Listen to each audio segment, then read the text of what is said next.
জীবনসঙ্গী ঠিক করাটা জীবনের সবথেকে বড় সিদ্ধান্ত। সেটা আমার মনে হয়।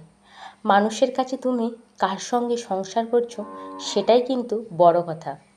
কিন্তু দিন শেষে বন্ধ দরজার ওপাশে তোমার শান্তি কতটুকু সেটা কিন্তু কেউ দেখতে আসে না।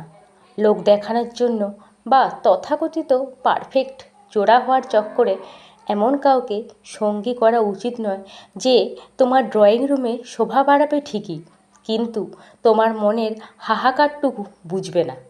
একটা সুন্দর চেহারার চেয়ে আমার মনে হয় একটি সুন্দর মনের মানুষের সঙ্গে জীবন কাটানো অনেক বেশি তৃপ্তির।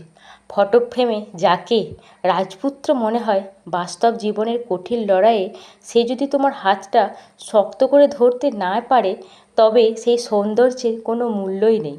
জীবনটা তো আর কোনো সোশ্যাল মিডিয়া পোস্ট নয়, এটা একটা দীর্ঘ পথ চলা, যেখানে হোঁচট খাওয়ার ভয় পদে পদে। তো যাই হোক, তাড়াতাড়ি করে বিকেলবেলার একটু কাজকর্ম সেরে তাড়াতাড়ি করে দোকানে চলে এসেছি, কারণ আজকে একটু দোকানেতে কাস্টমারের চাপ আছে আর কি। ফোন করেছিল আসার জন্য, আসবে বলে। তো এসে কি করলাম, আগে ভালোভাবে একটু ঝুলটুল পড়েছিল, সেগুলো পরিষ্কার টরিষ্কার করলাম, দোকানটা ঝাঁট দিলাম। তো যাই হোক, প্রচুর গরম পড়েছে, একটু আলাও লাগছে, তাই একটু জল খেয়ে নিলাম।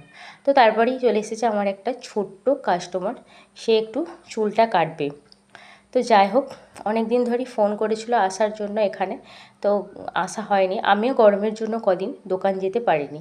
তো যাই হোক, তারপর তার চুলটাকে আমি সুন্দরভাবে মানে তার পছন্দ মতো কেটে নিয়েছি, কেটে দিয়েছি। তো তার কিন্তু চুলটা কাটা দেখে খুব ভালো মানে পছন্দ হয়েছে।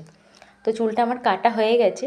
তারপর এটাকে আমি ভালোভাবে ড্রায়ারে করে শুকিয়ে নিচ্ছি, কারণ ড্রায়ার করে না শুকালে কিন্তু আমি বুঝতে পারবো না চুলটা সেটিং হয়েছে কি না।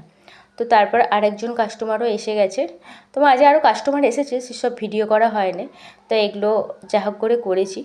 তো এই কাস্টমারটির রিকোয়েস্ট ছিল সে চুলটা ইউ কাট করবে, তো তার চুলটা আমি ইউর মধ্যেই রেখেছি। তো যাই হোক, তারও চুলটা খুব পছন্দ হয়েছে। চুলটা কিন্তু খুব সফট, আর এই চুলটা এতটাই ভালো, মানে এই কাস্টমার আমাদের অনেক দিনের পুরনো, আমার কাছেই আসে, কিন্তু কোথাও যায় না। আমার পার্লারটা বছর থেকে বছর থেকে কিন্তু ও আমার কাছেই আসছে। মানে আগে তো কত ছোটো ছিল, কিন্তু এখন যেন কত লম্বা হয়ে গেছে। তো যাই হোক, তার চুলটা আমি কেটে দিয়েছি। তো কেটে দিয়ে এসে বাড়িতে চলে এসেছি। তো বাড়িতে একটুখানি রেস্ট নিয়ে, যা খুব গরম পড়েছে, ভাবলাম চল যাই গাটা ধুয়ে আসি। তো চলো, আজ পর্যন্ত মিনি ব্লগ এখানে।